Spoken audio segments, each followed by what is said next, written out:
রাগের বশে এলাকার বাসিন্দারা সরকারি গাড়ি ভাঙচুর করে আগুন ধরিয়ে দিলেন। মুহূর্তের মধ্যে রণক্ষেত্র হয়ে গেল এলাকা। কিন্তু শেষ পরিস্থিতি কি হয়েছে শুনলে আপনার গা শিউরে উঠবে।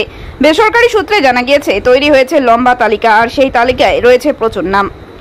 যদিও প্রশাসনিক কর্তারা মুখ খুলতে রাজি হননি। ডুয়ার্সের আলিপুরদুয়ার জেলার 31 নম্বর জাতীয় সড়কের পানিয়েলগুড়ি এলাকায় মোটর ভেহিকেলস দপ্তরের একটি গাড়ি অপর গাড়িকে অতিক্রম করতে গিয়ে সামনে আসা বাইক চালককে ধাক্কা মারে। মুহূর্তের মধ্যেই লুটিয়ে পড়েন বাইক চালক। ঘটনাস্থলেই মৃত্যু হয় তার। ঘটনাটি ঘটেছে শুক্রবার বিকেল 4:30 নাগাদ। দুর্ঘটনার খবর পাওয়ার পরই এলাকার বাসিন্দাদের ভিড় বাড়তে থাকে। সরকারি গাড়িতে থাকা দুই ব্যক্তি সুযোগ মতো পালিয়ে যান। উত্তেজিত জনতা সরকারি গাড়িটি ভাঙচুর করে উল্টে ফেলে দেয়। বিকেল 5:40 নাগাদ গাড়িটিতে আগুন ধরিয়ে দেয় উত্তেজিত জনতা। যদিও ঘটনাস্থলে তখন ছিল বিশাল পুলিশ বাহিনী। দমকল কর্মীরা আসার আগেই পুড়ে ছাই হয়ে যায় সরকারি গাড়ি, স্তব্ধ হয়ে যায় জাতীয় সড়কে যান চলাচল। এরই মধ্যে পুলিশ মৃতদেহ উদ্ধার করে শামুকতলা থানায় নিয়ে আসে। এলাকার বাসিন্দাদের অভিযোগ, মোটর ভেহিকেলস দপ্তরের এই গাড়িতে থাকা কর্মীরা প্রায়শই জাতীয় সড়কে বিভিন্ন গাড়ির পেছনে ধাওয়া করে কাগজপত্র ছিনিয়ে নেয়।